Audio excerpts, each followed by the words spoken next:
Eu me envolvi com engano, me envolvi com satanismo. Comecei já aos 17 anos de idade a ser aliciado pela alta magia, pelo satanismo. Acabei ingressando oficialmente aos 18 anos e fiquei até os 25 anos ali servindo ao diabo. Que tipo de denominação a gente podia usar? O irmão era um bruxo, um mago? Se é que tem diferença? Eu diria um satanista. Satanista. Hoje eles se intitulam com um termo, eles usam uma terminologia própria hoje, que eles usam, se autodenominam um grupo chamado Irmandade. Né? É um grupo, uma organização mundial, tem braços em várias seitas, em vários segmentos da nossa sociedade mundial, e tem como objetivo principal, central, preparar o cenário global para a vinda do recebimento do anticristo. Como é que eles fazem isso? Bom, eles vão utilizar vários subterfúgios para isso, existem várias ferramentas para isso. Primeiro, eles vão ter que se preocupar com a igreja, porque a igreja tem um poder dado por Deus de oferecer resistência ao diabo. Então, para isso, eles vão contaminar a igreja, exatamente como a Bíblia diz, os lobos entrariam no nosso meio, esses lobos entrariam disfarçados de ovelhas, espalhariam em nosso meio doutrina de demônios e fariam até mesmo sinais e prodígios para enganar até, se possível, os eleitos. Então, imagina, a igreja ela é comparada ao corpo. Vamos imaginar o nosso corpo físico aqui.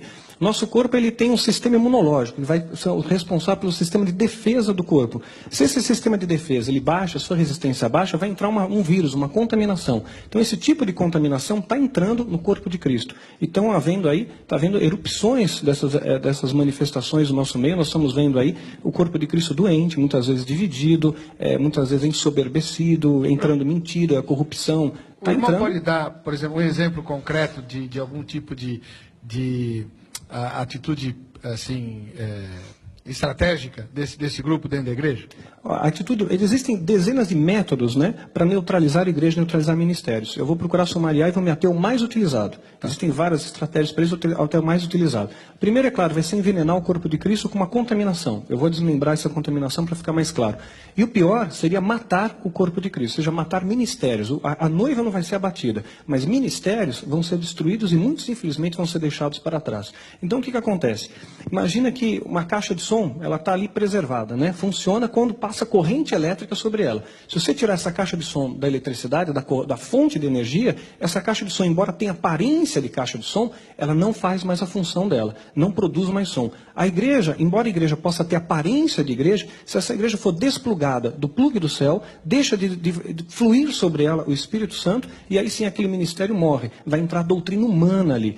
A principal estratégia é divisão. Satanás sabe que uma igreja dividida não vai prevalecer. Caso dividida, não prevalece. Então, como é que ele vai utilizar a estratégia de divisão? O satanista se infiltra na igreja, vai procurar de forma principal, vai colocar como sua ênfase do objetivo cargos de liderança, mas não uma liderança como sendo um líder da igreja, do ministério. Vai procurar lideranças menores. É mais fácil você enganar um grupo de 8, 10 pessoas do que enganar 300, 400. Então, ele se infiltra numa célula, numa reunião de oração, num grupo menor. Ali ele pega a entidade, cada satanista ele está ligado a algumas entidades. Então, no meu caso, eu tinha um tal do Abraxas lá, que dizia que era o meu guardião, né? Quer dizer, a imagem que eles procuravam passar para mim através do engano. Então você entra ali, a entidade te aponta quem você pode atacar com feitiço e quem não pode. Então o feitiço ele vai encontrar, a maldição encontra pouso quando existe um ponto de contato, que é o pecado, a legalidade. O Satanás é um ser legalista, ele precisa de um elo para tocar na sua vida. E ele começa a espalhar boatos. Vai dizer, olha, sabe uma coisa? Vou dizer uma coisa para vocês, meus irmãos, um grupo pequeno. Olha, o pastor da nossa igreja, Deus está me revelando agora, o pastor da nossa igreja está adulterando a esposa. O pastor da nossa igreja é satanista. Olha, o nosso líder está desviando o dinheiro da igreja, mas não contem isso para ninguém, né? Não falem para ninguém, vamos apenas orar. E olha, a língua é uma coisa tão pequenininha, mas dura de dominar, né? E rapidamente isso se alastra. E quando se alastra, promove divisão.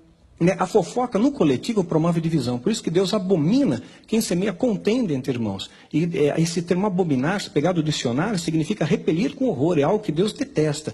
E essa contenda no coletivo promove uma divisão. E repare uma coisa, pastor.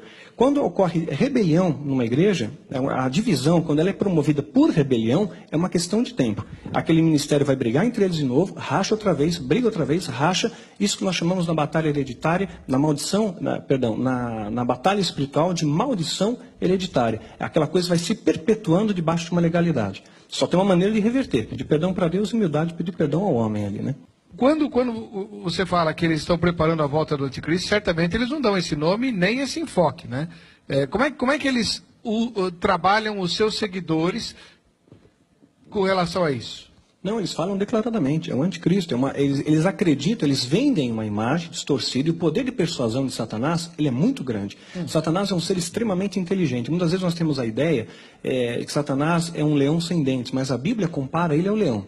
Né? Diz que ele é como o leão, ele não é o leão, né? Mas ele se assemelha ao leão. O leão é um símbolo de poder. Queremos lembrar também que Satanás enganou até mesmo os anjos. Sim. Né? Arrastou a terça parte dos anjos. Então ele tem um poder de engano, de persuasão muito forte. Paulo, quando ele se remete a Satanás, a Bíblia, ele usa a terminologia as astutas ciladas do diabo. Então isso significa que nós estamos dando com um ser muito inteligente, com um poder de persuasão muito grande, e ele engana os seus seguidores de tal forma que eles acreditam que estão realmente desfrutando do melhor da terra. Então, na verdade, o inimigo ele entra num lugar onde ele sabe que vai ter espaço. Claro, à medida que você dá espaço, ele entra. Outra coisa, a gente sabe, Jesus disse que o anticristo ia aparecer. Sim, é fato. Quer dizer, não tem como evitar. Não adianta a igreja falar, não, nós não vamos permitir que o anticristo venha. Né? Não, isso não. Então, não vamos impedir isso. Por que é que precisa enfraquecer a igreja, já que o anticristo vai vir de qualquer jeito? Porque a igreja tem o poder de oferecer resistência. E quanto mais a igreja oferece resistência, mais o inferno é saqueado, mais vidas são restauradas, mais nomes são escritos no livro da vida. E Satanás não quer isso. Ele quer o poder de destruição total. Se dependesse somente dele, não tivesse nenhum objeto de resistência, ele ia causar destruição total. Então a igreja tem um poder muito importante em oferecer essa resistência. Agora, voltando a falar da estratégia dos filhos do fogo, o diabo não corre o risco de, ao mandar alguém infiltrar-se numa igreja, de essa pessoa acabar aceitando Jesus? Porque vai estar no meio da palavra de Deus, gente orando, gente louvando a Deus. Como é que é isso? Claro.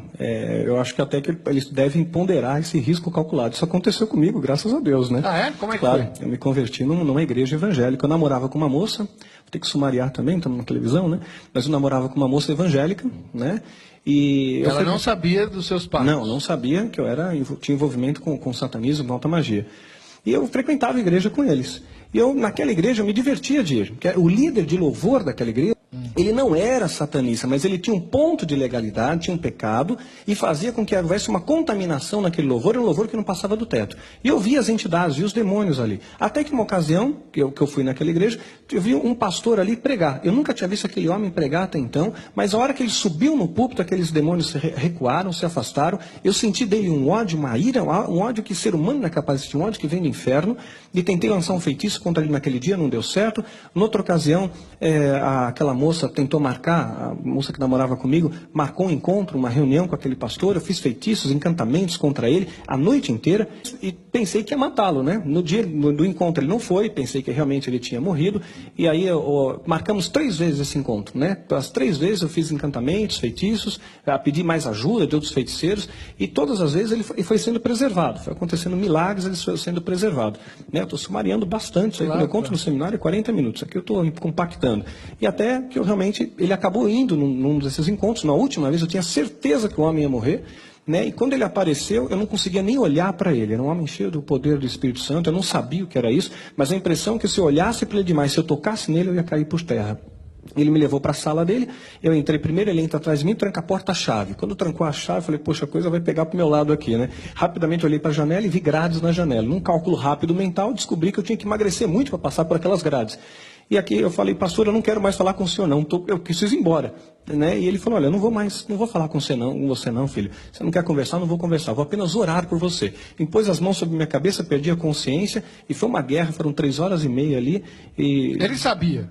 Não sabia. Ele sabia apenas que alguma coisa estava de errado comigo.